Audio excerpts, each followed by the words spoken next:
civile était ce matin face à la presse pour mieux expliquer la teneur de cette initiative. Une conférence suivie par Youssouf Diakité et Idrissa Traoré. L'Afrique au cœur des innovations mondiales de défense, c'est la thématique qui sera débattue tout au long du Salon international de la défense et de la sécurité prévu à Bamako du 11 au 14 novembre 2025 au Parc des Expositions. L'événement est organisé en partenariat avec la Turquie. L'an dernier, plusieurs entreprises turques ont présenté leurs solutions de défense à Bamako.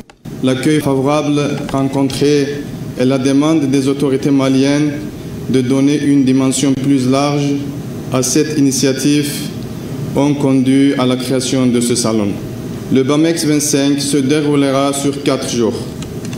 Les 2 premiers jours seront consacrés aux expositions. Les 2 jours suivants seront dédiés aux démonstrations qui auront lieu dans une zone militaire sécurisée proche de Bamako.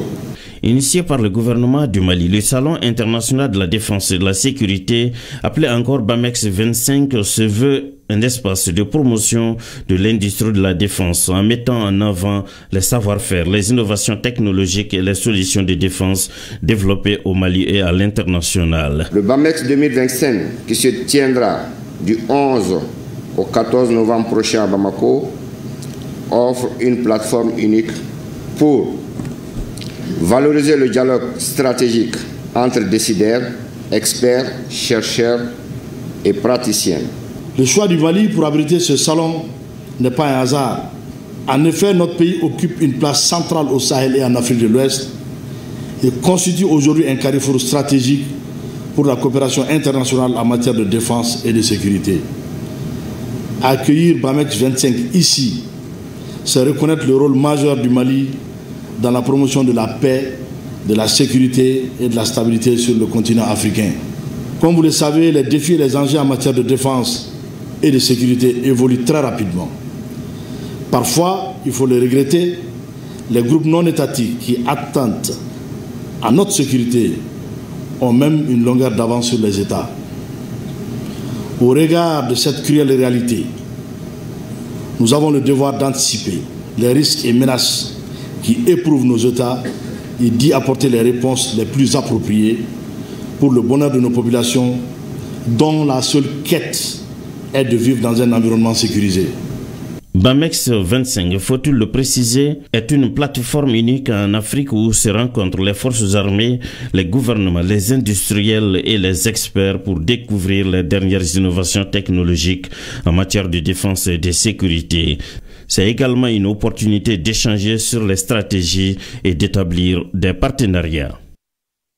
BAMEX 25, le rendez-vous est pris du 11 au 14 novembre prochain à Bamako. L'engagement des FAMA pour la sécurisation du territoire national nous amène à Kayes. Elle mène une patrouille d'envergure et de proximité afin de traquer les forces de mal pour permettre aux populations de circuler en toute liberté. Le dispositif prévu pour cette patrouille a pris le départ devant le 2e arrondissement à Kaindi et les soldats de ORTM Kayes avec à leur tête Kansuto Kanouté ont suivi les différents mouvements de cette patrouille, suivant le reportage. Cette patrouille d'envergure a été initiée par les forces de défense et de sécurité sur instruction du commandant de la zone de défense numéro 4, colonel Boubou Bokoum. C'est donc aux environs de 23 heures que 2 importants dispositifs composés de militaires, policiers, gendarmes et une unité spéciale, avec à leur tête le directeur régional de la police, ont commencé à patrouiller. Un dispositif a pris la direction du quartier de Kaindi et l'autre celle de la ville de Kayes. C'est pour la stabilisation de la ville de Kayes et ses environs. C'est pour lutter aussi contre le sentiment d'insécurité. Éviter aussi toute infiltration dans la ville de Kayes. Il y a aussi la patrouille de longue portée, jusqu'à 20 à 30 km de la ville de Kayes. C'est pour rassurer la population que les FAMA sont sur le terrain pour assurer la sécurité des personnes et de leurs biens. Cette mobilisation de nos forces de défense et de sécurité est fortement appréciée par les citoyens. Les femmes sont en train de faire tout ça pour la patrie. Nous allons nous coucher tandis qu'elles continuent avec leur travail de sécurisation de la ville. Nous souhaitons beaucoup de courage aux femmes. C'est une bonne initiative de la part de nos femmes. Ça nous rassure. Ils nous ont contrôlés avec la plus grande courtoisie. Nous les remercions et les encourageons sur cette voie. Nous savons maintenant que Kai est sécurisé. C'est une bonne chose. C'est pour notre sécurité. La police et la gendarmerie fassent bien son travail. La sécurité avant tout. Cette patrouille d'envergure par nos forces de défense et de sécurité montre à suffisance leur détermination à sécuriser les citoyens et leurs biens. Aujourd'hui, nous avons cette conviction de faire face à tous les dangers. C'est pourquoi nous avons décidé de faire sortir toutes les forces. C'est une force mixte. Rappelons que cette patrouille d'envergure se poursuivra pour la sécurisation de la région de Kayes. Les FAMA très mobilisés pour assurer davantage la sécurisation des personnes et des biens, également sur l'axe Bamako-Ségou. La circulation est fluide et normale grâce à l'engagement de nos soldats. Les usagers confirment cet engagement au micro de Hamidou Diallo et Bakary Traoré. Il n'y a rien sur la route, absolument rien du tout. On est bien arrivé, on n'a rien vu sur la route, mais on a eu seulement à rencontrer des convois de militaires qui sont sur la route. Disons merci à ces militaires, ce sont eux qui nous surveillent. Nous, on les encourage, on leur fait des bénédictions. Que Dieu les regarde. Vraiment, on les félicite. Ils sont en train de travailler.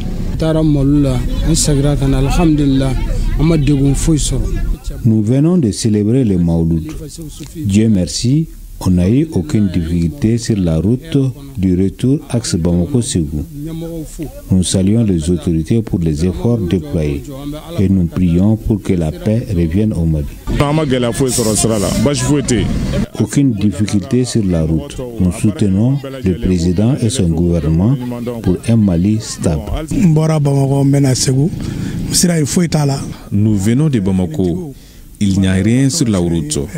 Nous demandons aux FAMA de faire les patrouilles à tout moment, ce qui renforce davantage la sécurité. Dieu merci.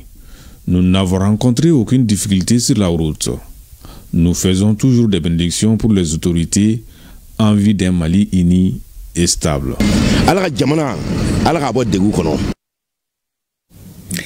À Ségou, rencontre des membres de l'organe de pilotage et du comité de la réforme du secteur de la sécurité. Sur la table, les projets de documents de la stratégie nationale de la réforme du secteur de la sécurité et son plan d'action 2025-2029. C'est pour mieux diagnostiquer les documents cadres pour doter notre pays d'une nouvelle stratégie plus efficace et adaptée aux réalités sécuritaires. Un reportage de Candice Silla et Bassi Traoré. Cette retraite des différents points focaux des départements ministériels et structures clés en charge de la sécurité vise à faire un diagnostic des documents cadres de la stratégie nationale des réformes du secteur de la sécurité et son plan d'action 2025-2029.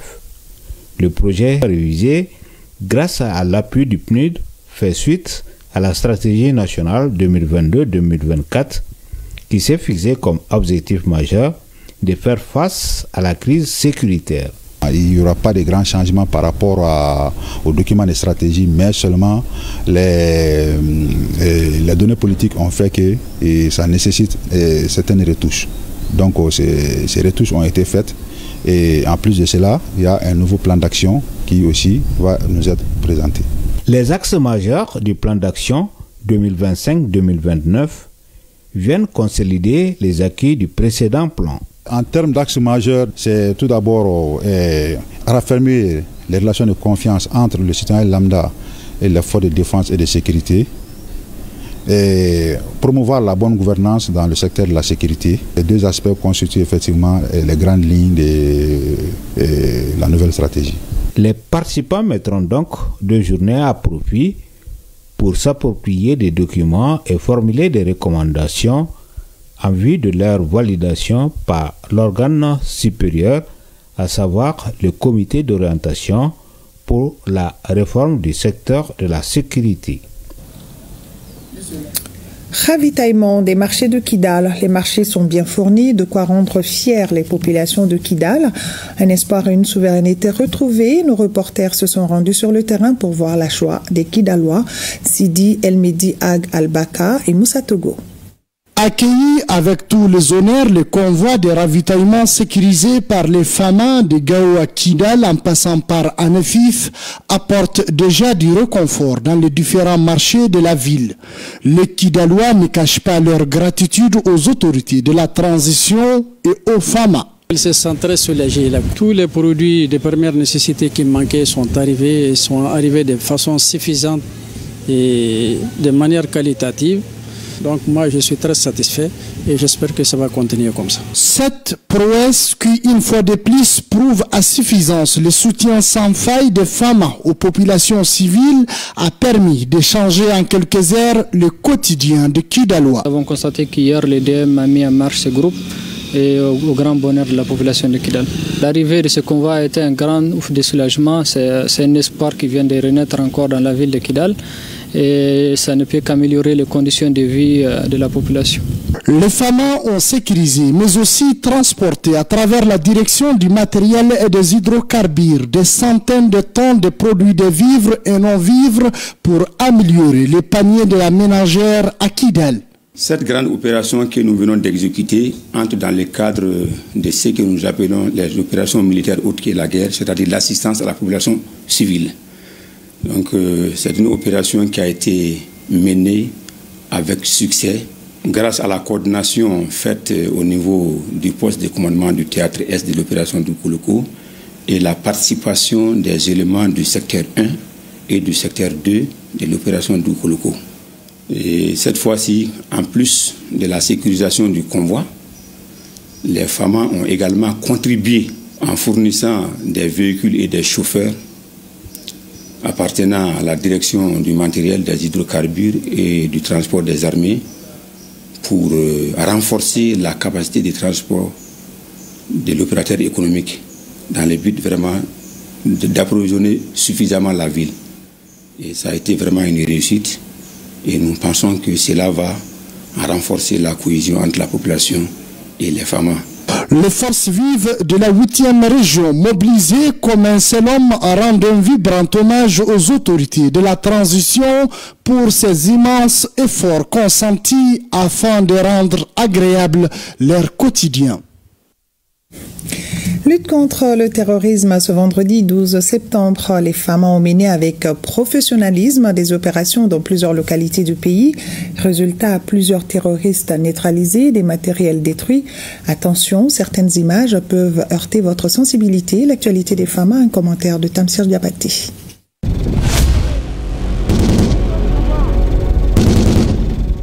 Face au terrorisme, le temps est une arme. Et chaque seconde gagnée par les FAMA est une défaite pour l'ennemi. Et celle arrachée au doute est une munition de plus dans le chargeur de la victoire. C'est avec cette détermination que les forces armées maliennes mènent l'offensive, sans relâche, de jour comme de nuit. Sur le terrain, l'hésitation n'a pas sa place. Seule la volonté d'en découdre guide les pas de ceux qui défendent la souveraineté au prix de leur sang. Oui, des opérations aéroportées et terrestres sont menées sur l'ensemble du territoire national, dans le seul but de sécuriser les populations et leurs biens. Ce vendredi 12 septembre 2025, une journée marquée du saut de la puissance aérienne pour les forces armées maliennes. Les théâtres d'opération de la zone de défense numéro 4 ont vibré sous les échos assourdissants de plusieurs frappes ciblées. Des positions des ennemis démantelées dans des zones rurales stratégiques à 5 km au nord-est du village de Doubala. Une première bombe s'abat sur une position marquant le début d'une série de descentes aux enfers des terroristes. Quelques instants plus tard, Tanguy est visé. À son tour, à seulement 1 km de hameau environnant, une décharge électrique touche un point stratégique, confirmant ainsi la profondeur de l'opération dans le tissu rural du centre du pays. Le second acte de la mission prend pour cible Ngerbé, situé à 5 km à l'est du village de Ndjebougou, avant qu'une autre bombe ne frappe Yéguélé au sud de Koulou-Ndjégué. Des frappes chirurgicales menées avec précision. Ainsi, et grâce aux différentes patrouilles des FAMA, les populations vaguent tranquillement à leurs occupations. Le transport suit son cours normal. Nous sommes en Gomakura, localité située entre Nampala et Djabali. Grâce à la promptitude des FAMA, les terroristes ont échoué dans leur dessein finesse en tentant de saboter le pont de Gomakura. Il a été vite réparé par les équipes spécialisées des forces de défense et de sécurité. Ces interventions contribuent à éviter une perturbation des activités des populations au quotidien. Pour parvenir à de tels résultats, la collaboration de la population est plus déterminante. Il s'avère ainsi que la réactivité et la mobilité des femmes s'inscrivent désormais dans une dynamique de suprématie aérienne sur les zones de conflit. Dieu bénisse nos soldats.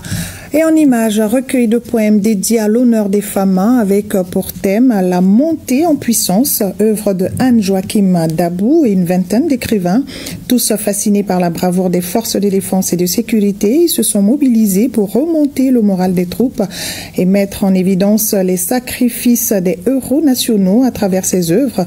Le recueil sera publié demain, samedi 13 septembre 2025, au Musée national du Mali à partir de 10h. Transition en 5. Nous nous intéressons ce soir aux réalisations et acquis du ministère de la Communication, de l'économie numérique et de la modernisation de l'administration depuis 2020. Dans l'élan impulsé par le président de la transition, le général d'armée Assimi Goïta, le département s'est imposé comme un moteur stratégique de réforme de l'État entre transformation digitale, refondation de l'État et souveraineté numérique. Les 5 années de la transition auront marqué un tournant décisif. Le ministère dirigé par Alhamdou Aguilien a renforcé les piliers de la communication publique, accéléré la digitalisation de l'administration et propulsé le Mali dans l'ère du numérique. Le commentaire de Moussa Papaïdara. En 5 années de gouvernance, le Mali a troqué ses lenteurs administratives contre une dynamique de modernisation numérique affirmée. Piloté par Alhamdou Ag Ilien, ministre de la Communication, de l'économie numérique et de la modernisation de l'administration. Conformément aux orientations du président de la transition, le général d'armée Assimi Goïta, le gouvernement a initié une série de réformes audacieuses qui redéfinissent les relations entre institutions, médias et citoyens. D'abord, une communication publique et réforme audiovisuelle s'est ouverte au grand public. Vitrine des médias au Mali, le RTM a reçu un plan médiatique dynamisé. Les Maliens ont eu droit à des retransmissions en direct d'événements d'envergure nationale, notamment la remise du projet de la Charte nationale pour la paix et la réconciliation nationale, les assises nationales de la refondation ANR, la couverture médiatique des déplacements du chef de l'État, aussi bien à l'intérieur du pays qu'à l'extérieur, une large couverture et vulgarisation du programme d'action du gouvernement en passant par la biennale artistique et culturelle organisée à Mopti. Dans le domaine du sport, on note le Grand Prix cycliste au RTM, les compétitions nationales et internationales dans les différentes disciplines sportives, sans oublier la Super Coupe générale d'armée Assimi Goïta. Recentré sur sa mission de service public et de cohésion nationale, les minutes du petit écran sont de plus en plus consacrées aux documentaires valorisant les forces armées maliennes, à la sensibilisation contre les fléaux sociaux dans les différentes émissions. La création de la page AES dans les journaux télévisés et la radio nationale. Le ministère de la Communication s'est aussi inscrit dans une dynamique de décentralisation. Ainsi, des équipements audiovisuels déployés dans certaines stations régionales de l'ERTM avec mise à disposition du personnel pour rendre effectif le slogan pour l'ERTM, chacun compte. L'immense chantier est la construction de la tour de l'ERTM dont les travaux sont en cours. La maison mère bénéficie aussi du soutien indéfectible des autorités de la transition avec l'acquisition de matériel, la dernière en date, un groupe électrogène de 830 kVA pour assurer la continuité du service sans oublier la rénovation du studio principal. À la MAP, la visibilité des actions publiques et l'adhésion des citoyens sont effectives. Les colonnes du quotidien national Le Sort sont de plus en plus claires, limpides et précises. Durant ces 5 années, la MAP a joué un rôle central dans la couverture des grands événements, produisant plus de 3400 articles en ligne et réalisant des éditions spéciales sur les forces armées maliennes, l'agriculture, la Journée internationale de la femme et sur bien d'autres actualités. En parallèle, dans le domaine de la publicité, son chiffre d'affaires a frôlé les 1,2 milliard de francs CFA malgré un contexte économique difficile. Dans ses priorités, le ministre Alamdou Ag-Ilien a aussi noté la connectivité et la souveraineté technologique. À travers SMTD, le ministère a étendu la couverture télévisuelle et radiophonique, installé plus de 1000 km de fibres optiques, renforcé la vidéosurveillance publique et lancé un data center de niveau tierce 3. Le projet TNT avance également avec 3 sites opérationnels à Bamako et 18 pylônes sont installés. Les recommandations du VIGAL ont été mises en œuvre à 80%, renforçant la sécurité et la continuité des services. Les 5 ans du ministère en charge de la communication ont permis de dévoiler une poste malienne métamorphosée. Souvent considérée comme un vestige, la poste du Mali a connu une transformation spectaculaire. Assainissement financier, récapitalisation, gouvernance renforcée et modernisation des services avec notamment le guichet unique, le poste express, le poste Wari et une plateforme e-commerce. Ces innovations témoignent d'une volonté claire de redonner à la structure vieille de plus de 100 ans. Grâce à l'État, des partenariats stratégiques avec des banques et institutions financières ont favorisé la digitalisation des services et la distribution des produits financiers de la Poste. À l'échelle internationale, la Poste a consolidé son influence en occupant des postes clés dans les instances régionales et mondiales. Aujourd'hui, la Poste malienne est membre des conseils d'administration de l'UPU, de l'UPAP et présidente du conseil d'administration de la CEPEAO. En matière de télécommunications, il n'y a pas que la Poste qui sort du tiroir. La Sotelma signe aussi un retour stratégique dans le giron de l'État. La récupération de 56% des actions de la Sotelma sans déboursement et le renouvellement de sa licence à 160 milliards de francs CFA constituent un coup stratégique du ministère en charge de la communication pour assurer la souveraineté numérique du Mali. L'État y a consolidé son influence en occupant des postes clés de direction. Le ministère de la Communication, de l'Économie numérique et de la Modernisation de l'administration a soutenu des voyages d'études et signé des accords de coopération avec des multinationales russes en vue de partenariats pour le lancement des satellites dans les domaines des télécommunications et de la télédétection, positionnant ainsi le Mali sur la scène des technologies spatiales, régionales et internationales. La numérisation tous azimuts est engagée. Le ministre Alamdou Ag-Ilien et ses hommes ont élaboré la politique nationale de développement du numérique 2024-2029 et lancé une stratégie nationale de cybersécurité, jetant les bases d'une gouvernance numérique souveraine. Le projet incarne cette ambition de modernisation de l'administration publique. De son côté, l'Agence pour le développement de l'économie numérique et de la gouvernance électronique AGETIC a renforcé la souveraineté numérique et la performance administrative. En note, le rapatriement du nom du domaine .ml, désormais hébergé au Mali avec 12 856 noms de domaine enregistrés ou renouvelés. Aussi, le déploiement de plus de 20 plateformes numériques dont le portail et Web TV de l'AES, le guichet unique de l'administration, le logiciel de gestion judiciaire, le certificat de nationalité, la gestion des documents de transport et le système intégré de suivi et évaluation de l'action gouvernementale. La GETIC a par ailleurs formé près de 4000 agents et hébergé plus de 300 sites web publics. L'AES comme tremplin d'influence est régional. Sur l'espace AES, le ministère a activement participé à la montée en puissance de l'Alliance des États du Sahel AES. D'abord, par l'élaboration d'une stratégie de communication, ensuite la création du logo officiel, le lancement d'une Web TV et la finalisation du projet de médias régional. Ainsi donc, Bamako s'impose comme le centre névralgique de la communication de l'AES. Aujourd'hui, le ministère en charge de la communication contribue activement à la valorisation de l'année de la culture, décrétée par le président de la transition. Sous instruction du chef du département, l'ORTM reste une grande vitrine dans la promotion de nos valeurs culturelles. En 5 ans, le ministère de la Communication, de l'économie numérique et de la modernisation de l'administration a démontré que les transitions politiques peuvent être des fenêtres d'opportunité. La modernisation de l'administration malienne n'est plus une promesse, mais une dynamique en marche. Si les défis restent immenses, les fondations sont désormais solides pour bâtir un État numérique, souverain et plus proche de ses citoyens. À suivre ce soir à 21h15 dans nos programmes, le 3e numéro de Gouv Action. C'est une production du Centre d'information gouvernementale du Mali, Sigma, en collaboration avec l'ORTM sur les réalisations et actions concrètes du gouvernement. Gouv Action, c'est à 21h15 avec une présentation de Famoussa Sidibé en français et Idrissa Sidibé en bamanankan. L'actualité nous amène également à Tombouctou pour parler de la célébration du Maoulid, lecture du Saint-Coran et des éloges du prophète Mohammed, paix et salut d'Allah sur lui, ont été les temps forts de cette célébration sur la place de Sankoré. Les temps forts avec Idrissa Goulou Sissoko. À l'instar de la Oumma islamique, Tombouctou a célébré le baptême du prophète Mohammed, paix et salut soit sur lui, par la lecture du Saint-Coran et les bienfaits du prophète dans plusieurs mosquées de la ville. La place de Sankoré a été le point de ralliement de toute la ville pour écouter les versets du Coran et la prière du Maghrib.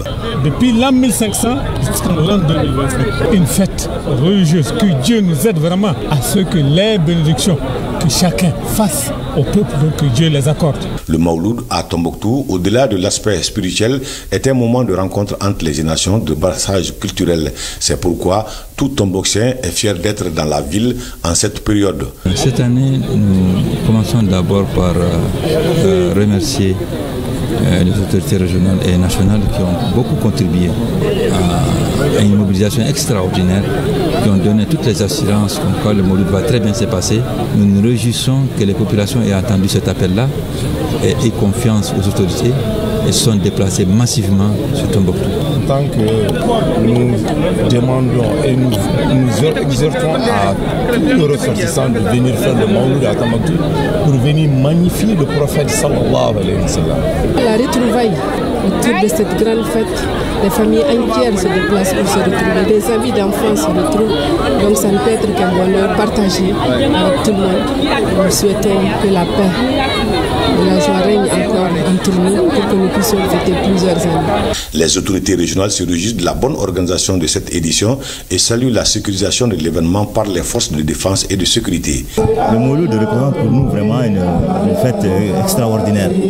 Pour nous, vous savez, ça ne date pas d'aujourd'hui. Le Mauloud a toujours été fêté à Tombouctou. Et le Mauloud, c'est une fête de cohésion sociale, de vivre ensemble.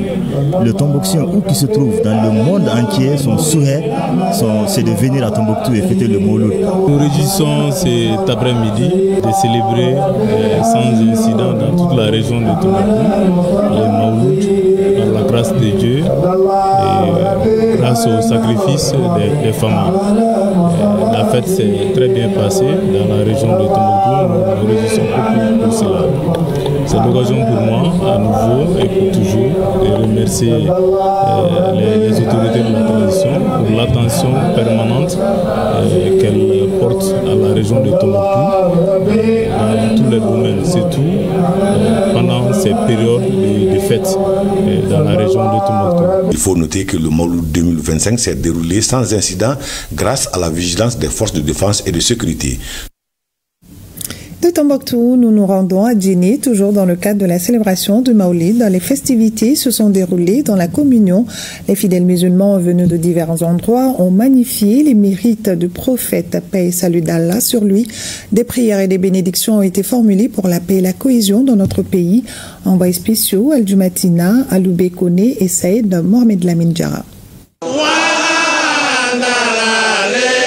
Djinné, la ville légendaire et surtout religieuse, respecte la tradition à l'occasion du Mauloud 2025. Cette fête religieuse, qui est un moment de communion et de regroupement des fidèles qui viennent de divers horizons, est inscrite dans l'agenda de la communauté musulmane de Djinné depuis plusieurs décennies. Mauloud misala on fait comme la fait hiji tiani muso bede bake aka gela on bolo comme na fo sel farda be cogomi dugu be bi nyankafo anka hamina ko nanka jor ko ba jira alala ka cala fa ni na na yar ka ta sai san yara mai ina nin hamina komi ala ba no ya ambe an ka jamana famo fo u bi chesri mina ala ka nu dame.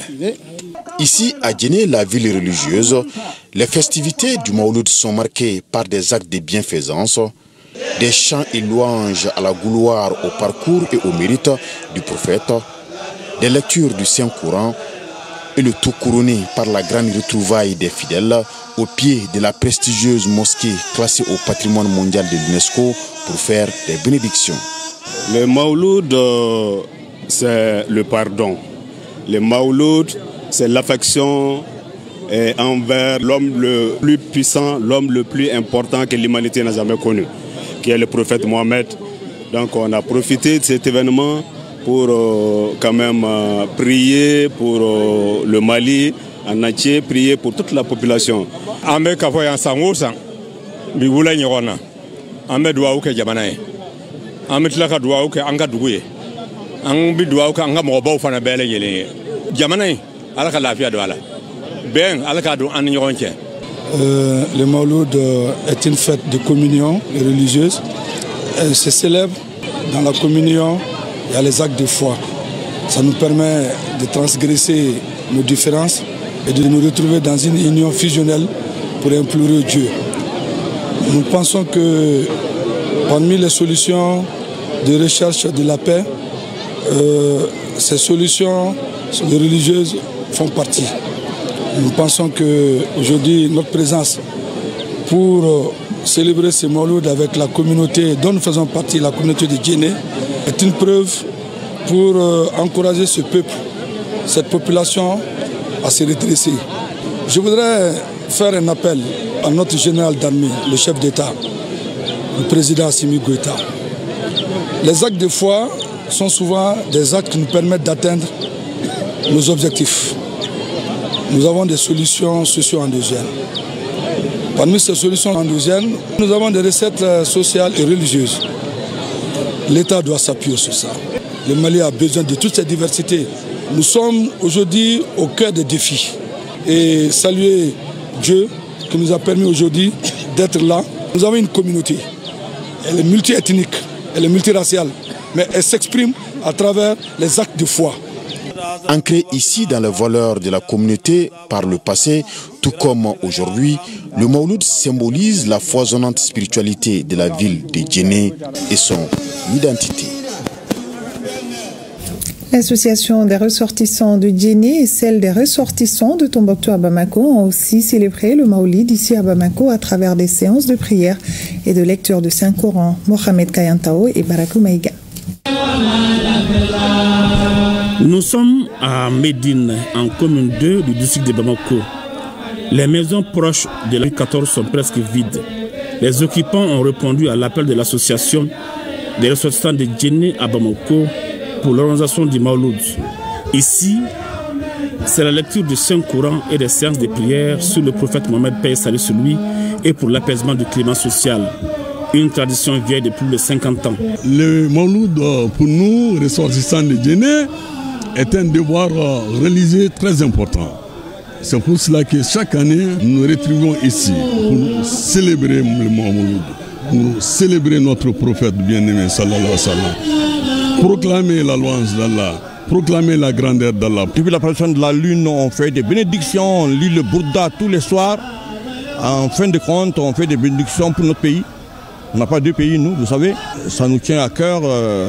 Donc on fait des bénédictions pour nos familles, pour nous-mêmes, pour tout le pays. À 15 Ambougou, les ressortissants du siècle de Tombouctou à Bamako célèbrent les Mawlud depuis 1935. Cette tradition vient d'être respectée une fois de plus à travers des bénédictions pour le pays. Le Mawlud a commencé à Dar Salam avec feu tonton Amadou Bagno. Aujourd'hui, c'est nous. Et nous. Et on demande au Tout-Puissant de nous accorder une longue vie, qu'on fête beaucoup de Mawlud ensemble. Que Dieu nous accueille dans son paradis, que Dieu nous donne longue vie et que Dieu vous protège, vous, l'ORTM.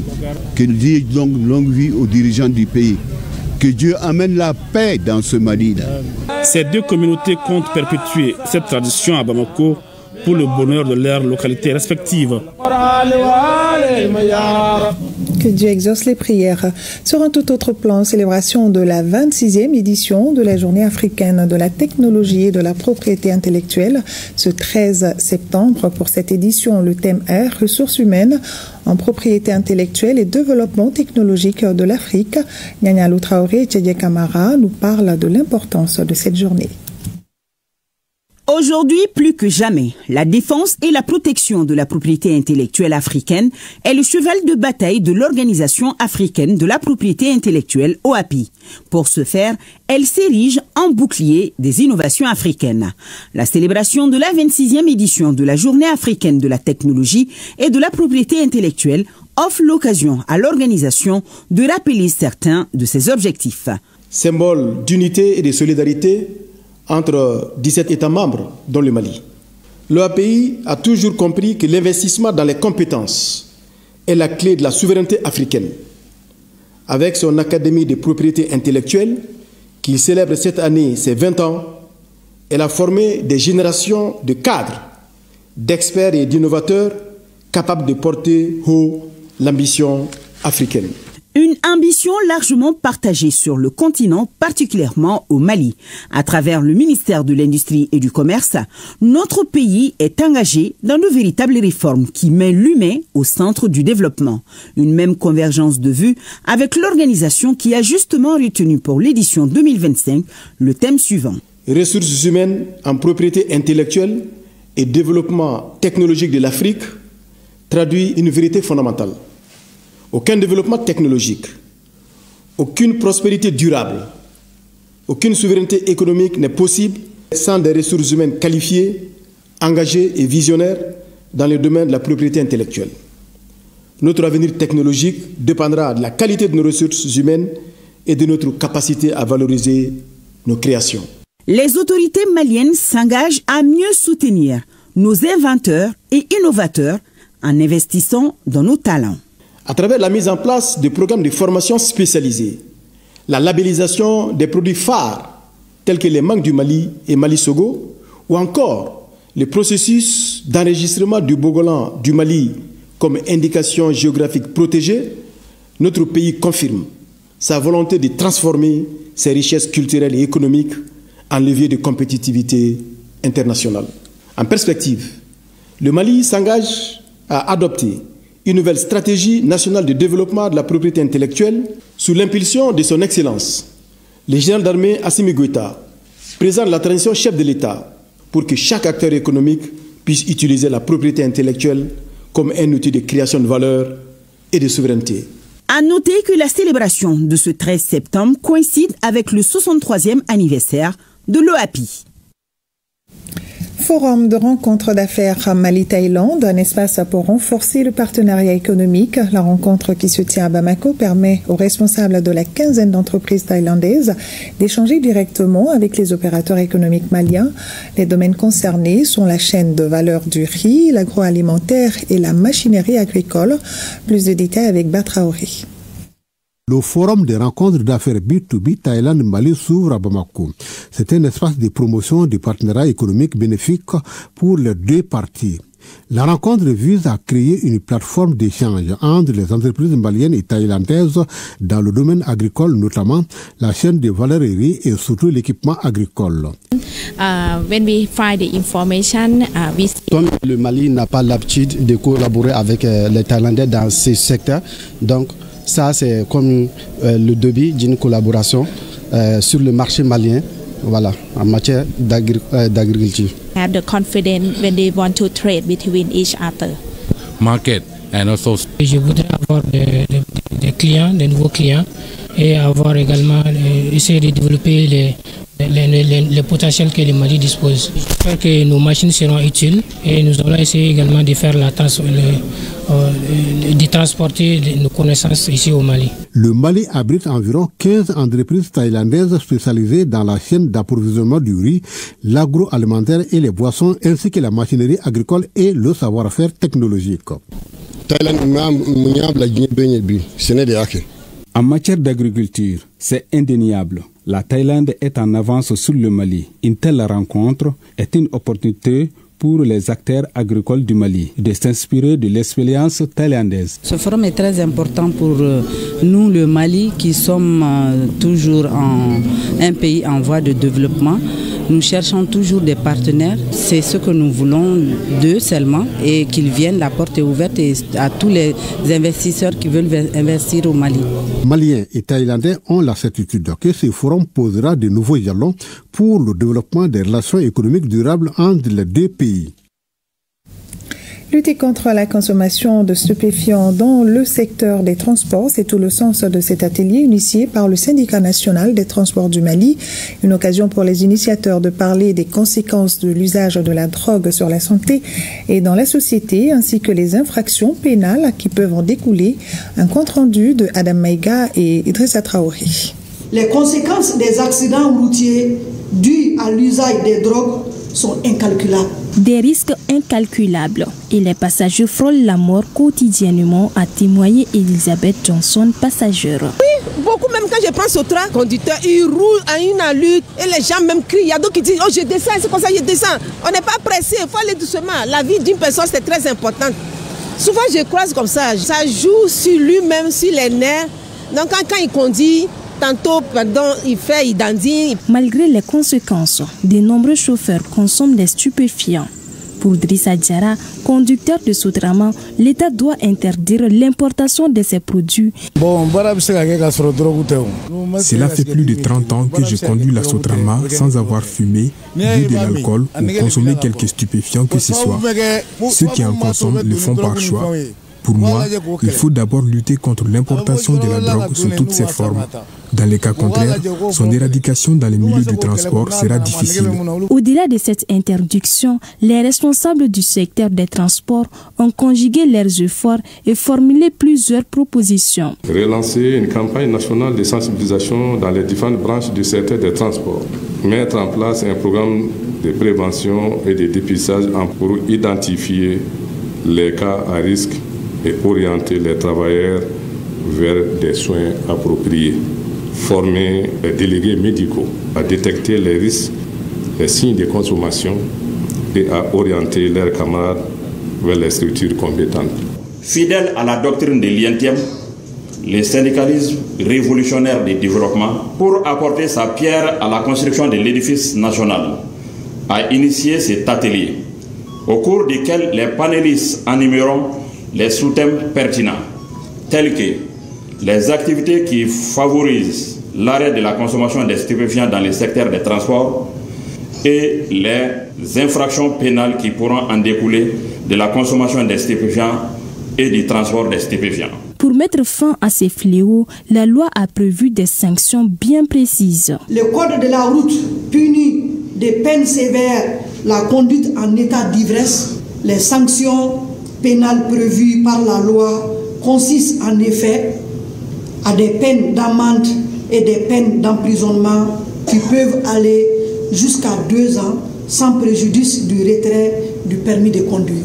Cet atelier a rappelé une évidence dans le secteur du transport.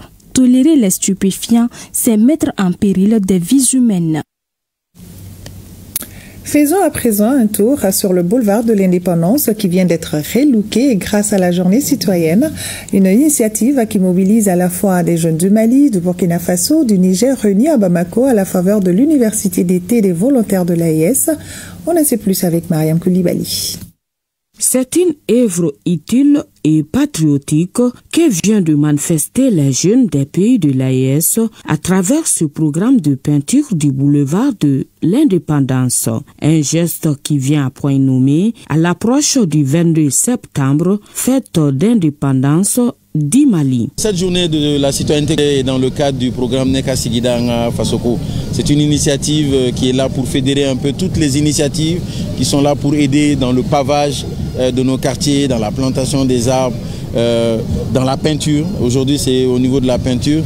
Et tout ça, ça fait partie aujourd'hui de rendre notre environnement beau, agréable. Les travaux partis du rond-point de la place du Cinquantenaire concerneront plusieurs axes aux alentours du monument de l'Indépendance. Une activité ponctuelle, nous voudrions que la population de l'espace de l'AIS puisse donc s'approprier ce concept, puisse donc s'approprier des idéaux donc des chefs d'État des 3 régions. Je vais parler donc de l'espace AIS, afin qu'ensemble nous puissions effectivement conduire la population dans une destinée meilleure. Les autorités, ils ont un rôle de lancer, de donner des grandes lignes. Mais nous, en tant que les jeunes, c'est nous qui devons travailler à maintenir ce cap pour pouvoir quand même mieux servir notre communauté. Au-delà de l'embellissement de la ville, cette action citoyenne contribue volontiers au renforcement des liens dans l'espace AES et surtout à l'amélioration du cadre de vie. Le Mali, c'est pour les Maliens. Donc c'est à nous vraiment de faire en sorte que ce pays soit vraiment un pays digne de ce nom. Donc chacun doit s'y mettre. La présente journée est marquée par un appel à la mobilisation derrière les actions de développement engagées dans l'espace AES.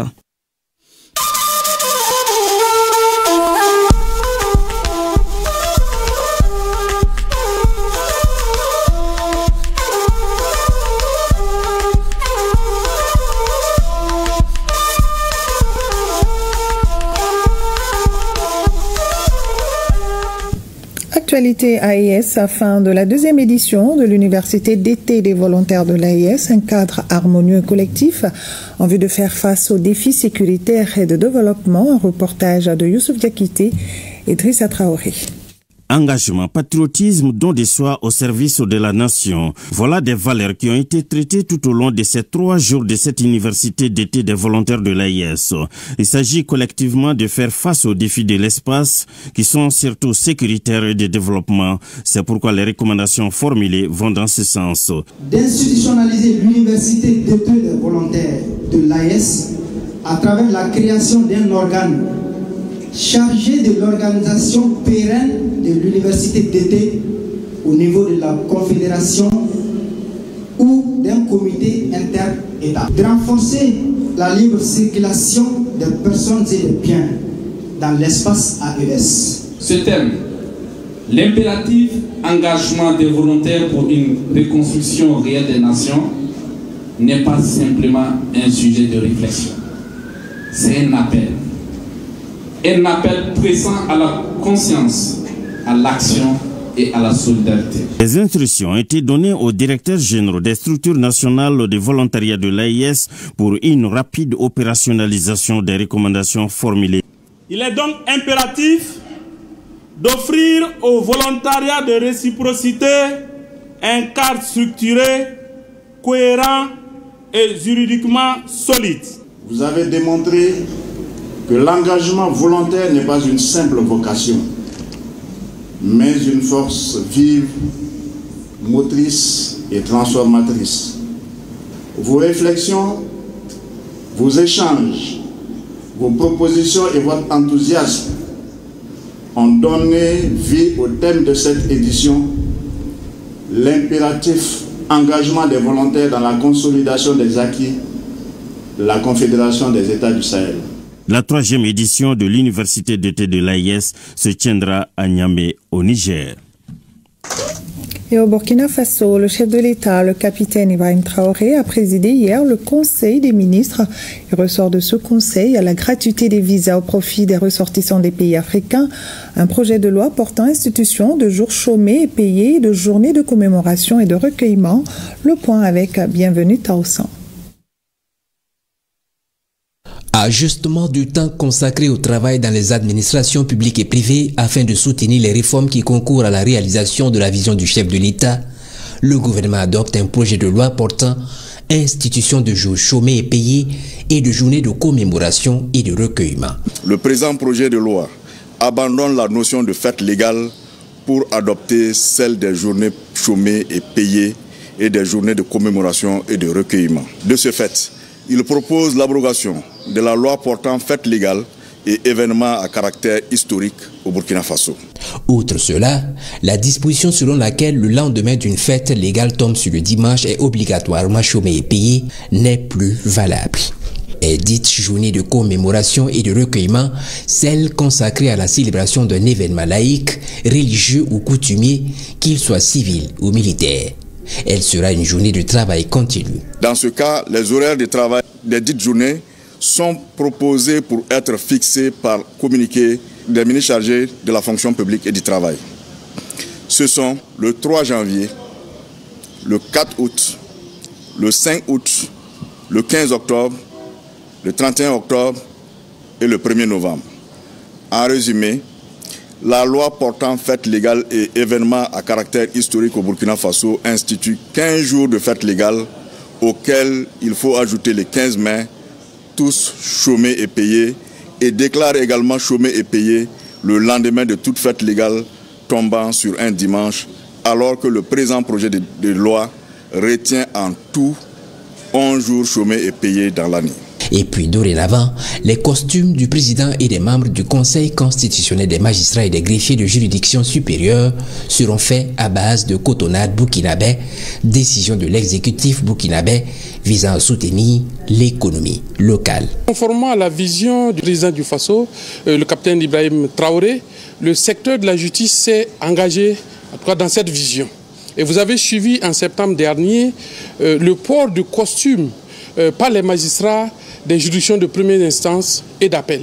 Cette fois-ci, les 3 décrets portent d'abord définition du costume d'audience du président du Conseil constitutionnel et des membres du Conseil constitutionnel, entièrement conçu en Faso d'Anfani à partir de la cotonnade locale. Aussi, dans le cadre de la promotion de l'intégration africaine, tout ressortissant de pays africains désirant se rendre au Burkina Faso ne déboursera pas un seul franc pour obtenir un visa. Avec ce rapport et ce conformément à la vision panafricaniste du chef de l'État, le Burkina Faso réaffirme sa ferme volonté de raffermir les liens historiques de fraternité entre les peuples africains. Alors je tiens à souligner ici que la gratuité n'est pas l'exemption. Par ailleurs, pour falsification de diplômes à l'occasion de leur recrutement ou de leur promotion dans la fonction publique, 4 agents publics viennent d'être renvoyés. Ils perdent également leur décoration. Et au Niger, le général d'armée Abdraman Chani, président de la République, chef de l'État, a reçu l'ambassadeur d'Italie au Niger. Il est venu échanger avec le chef de l'État sur les axes de coopération entre le Niger et l'Italie dans divers domaines. Le compte-rendu de Sani Abdou.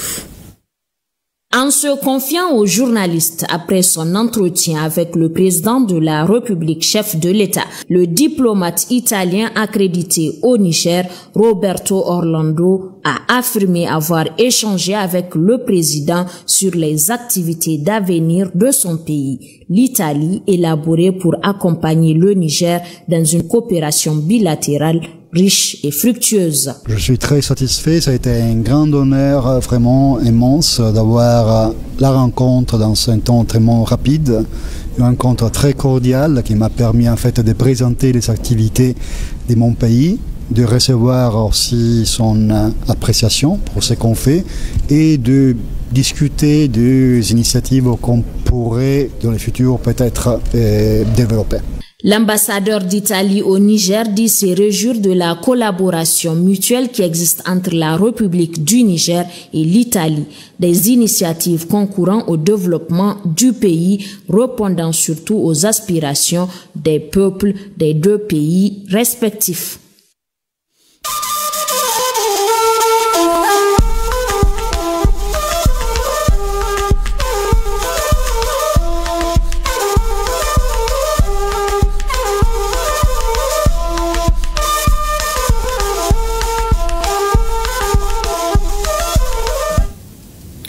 Nous refermons la page consacrée à l'actualité AES pour parler de la 4e édition du Grand Prix d'Afrique. Je le disais en titre, ce rendez-vous international regroupe à Casablanca au Maroc les associés des loteries de 13 pays, une initiative qui permettra aux professionnels du secteur des jeux et des loteries ainsi qu'aux passionnés du cheval d'échanger, de discuter et d'envisager les perspectives pour le développement de la race chevaline.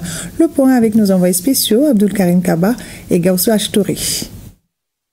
Créer des passerelles entre les courses de chevaux, les paris hippiques et les loteries en mettant en avant les savoir-faire et les talents qui donnent vie à cette filière à chaque étape de son développement, tel est l'objectif du Grand Prix d'Afrique.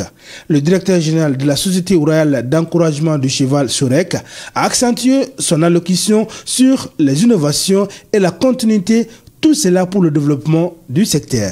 L'édition 2025 s'inscrit dans la continuité de l'esprit d'innovation qui a marqué l'édition de l'année passée.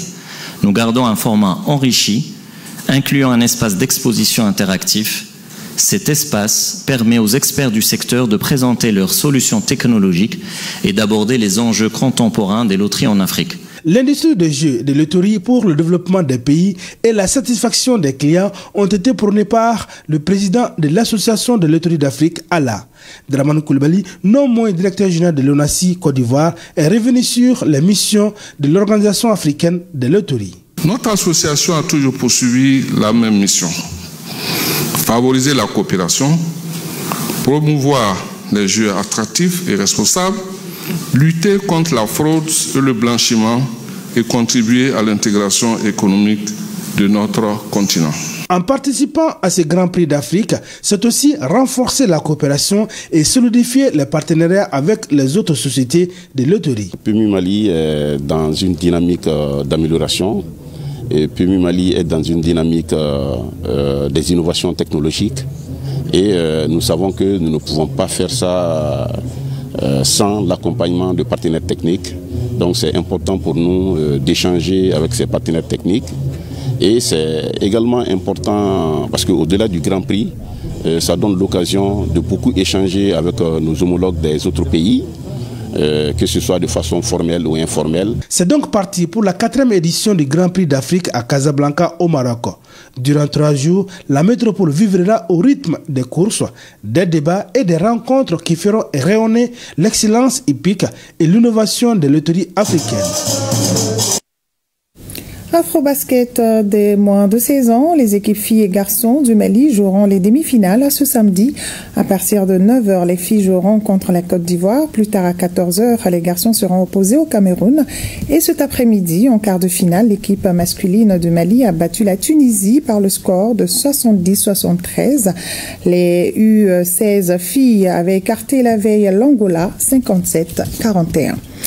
À retrouver dans vos librairies, le roman Sodouval s'ouvre sur Gao. Nana Kadidja nous propose une traversée du désert intérieur et extérieur d'une femme moussoudjé en créant un pont entre 2 univers. L'auteur explore les thèmes de l'exil, de la quête de justice, de la souffrance et de l'espérance. Sodouval, avec ses créatures fantastiques, symbolise les luttes intérieures et les forces occultes, tandis que Sarna incarne l'ancrage, le refuge et la reconstruction.